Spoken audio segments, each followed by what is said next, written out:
You're listening to Do This First, a daily personal development podcast that focuses on science-backed, actionable steps towards your best year ever.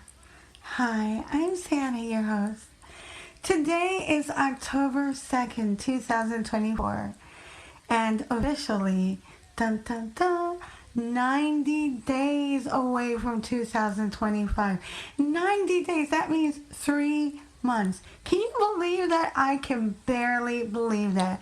The heat is on to finish strong, everybody. So today we're discussing benchmarking. Benchmarking in its simplest form is comparing your brand to a comparable successful brand with the hope of improving your products, services, costs, and overall performance. And this works for every sector. Doesn't matter if you are an accountant or an entertainer. It doesn't matter. It works across the board. The comparison is a critical analysis that encompasses several criteria, which we'll discuss in detail. But first, I want to share the pitfalls to avoid so that your benchmarking is effective. The first thing is critically consider fresh data. If you're comparing your brand to a brand that was successful 20 years ago, that might not work. Why? Because tastes change. People age and die out. Societal standards change as does supply and demand. I say this, but there is a caveat, of course. Maybe you have a niche audience catering to a very specific taste. But even niches, I must say, evolve and expand. Think of it this way. You should always look at authentic ways you can expand your audience, unless you're thinking of dying sometime soon or are not interested in creating a legacy, right? The other challenge to consider when you're benchmarking is that there's not going to be another brand that is exactly like yours. Just similarities and some overlap. We're dealing with humans, which means anything can change at any given time. When you are benchmarking, you have to keep your audience in mind as well. Choosing the right brands to benchmark is everything. Here's how to do it. Success now is one of the things that you need to consider when you're going to choose a benchmark company. Again, if they were successful before but not anymore, it won't help you in this exercise at all. Another thing to consider is, what is your benchmarking goal? Are you just wanting to expand your brand, fine-tune services or products, or are you looking to improve your overall position in your industry? You have to look at brands that have accomplished what you're trying to achieve. Choose companies within the same industry or closely related sectors to ensure that benchmarks are meaningful and applicable. Look at both leaders and up-and-coming companies in your industry. Leaders can provide best practices, while challengers, the up-and-comers, may reveal innovative strategies. Identify companies that excel in key performance areas relevant to your goals. Your goals, that's important. Your end goal. What are you trying to achieve by going through this exercise? If you're looking at better marketing efficiency or operational excellence, which we spoke about yesterday, or just better customer service, or better products, or maybe more cutting edge services, you want to expand. There are a litany of audience and target market research tools online and companies that you can pay to run reports. Just ensure the companies you select are well respected in the market, which can provide a reliable basis for comparison. Also look for organizations known for their innovation, their technology, their adoption that are relevant to your benchmarking goals. There goes that word again, goals. Again, having a clear goal before initiating this process can help you identify the right brand to benchmark and save you lots of headaches. What does success look like for you? If you can answer that question, then you can craft a go-to strategy that supports your vision. That's another issue with benchmarking. It shows you what, but not the details on the how. This process, the how, requires lots of research and creativity and resourcefulness. You have to ask yourself how your benchmarked brands did it, and if you can do something similar, but of course, tweaked to fit your unique brand. Push the boundaries of possibility and go beyond your benchmarked brands.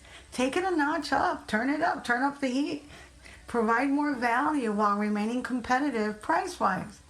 The thing is, with everything we've talked about, your team is key. They have to be all in and see the value of this. They have to be invested in your success. And sometimes you have to make them see it by spelling it out for them. The added value proposition, that's what we call it in the business world. That will be the motivator for most. It can range from emotional benefits to the money they'll earn to the opportunity to be impactful and carve out their own legacy through your success. There is a wide gamut worth exploring and tapping into. Talking to a wide variety of people, including people in your target market, your peers, your colleagues, experts, and just intense observation will help you identify the gaps and help you create impactful strategies. Sometimes I will say that people that know nothing about your area of expertise can have some insights. Because they can bring a no-nonsense point of view that is not jaded by prior knowledge. And that can be valuable too. They see what they see and know what they know.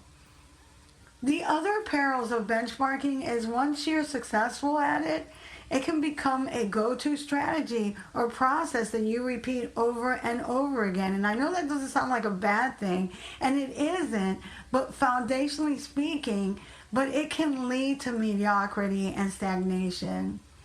Benchmarking should be conducted regularly to stay competitive and relevant.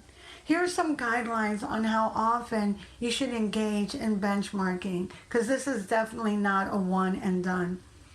Quarterly reviews. If the industry sector that you're in or what you do specifically, your brand, is more dynamic, then quarterly benchmarking can help you quickly adapt to market changes and competitors' strategies. This is especially true if you're in tech and the entertainment industry or anything like that that's very consumer driven and that moves very quickly. Annual assessments. At a minimum, brands should perform a once-a-year benchmarking review just to evaluate overall performance against industry standards and identify areas for improvement. I mean, there are sectors that don't move quickly, like the financial sector, banking. It does not move quickly at all. So that could be maybe an industry that only needs a once-a-year type of review. For almost all the other more dynamic industries, you should be doing a quarterly review and you should do the end of year review as well. Major changes. Whenever a significant change occurs within the organization, like a new product launch or new market entry, you're moving into expanding, in different areas of the world, or maybe there's been a shift in your team in terms of the leadership, then you should definitely revisit your benchmarking so that it realigns with the brand's new strategies. And then you should look at your market trends. Stay attuned to market trends and conduct benchmarking whenever new trends emerge that could impact competitive positioning. And also look at what your competitors are doing. If a key competitor of yours makes a major strategic move, it may be beneficial to benchmark against them soon after to understand the implications for your brand. I mean, they might be taking some of your audience, and you don't want that, so you have to remain sharp and competitive.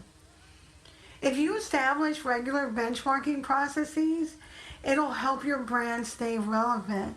Benchmarking can shake things up and make you more innovative and competitive. And that's important. I'll leave you with a quote from Wolfgang von Goethe, which most people just know as Garth. We must always change, renew, rejuvenate ourselves. Otherwise, we harden.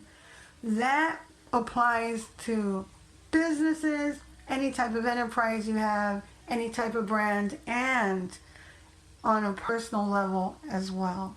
If you like what you're hearing, don't forget to leave a review. You can also read a transcript of this podcast episode and all of my podcast episodes on my blog, dothisfirst.life. And while you're there, you can sign up for my weekly newsletter, which will keep you in the loop with all the things that are happening and the most cutting edge and advanced research on brain health, on personal and professional development, and the neurosciences. And while you're on my website, you can go ahead and listen to all my other podcast episodes.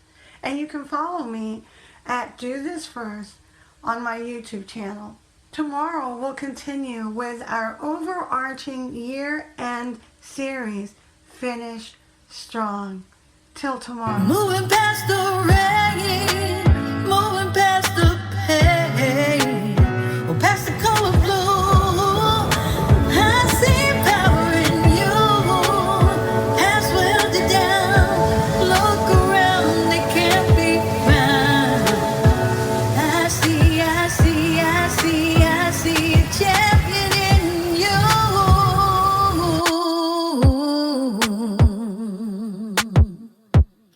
I see a champion in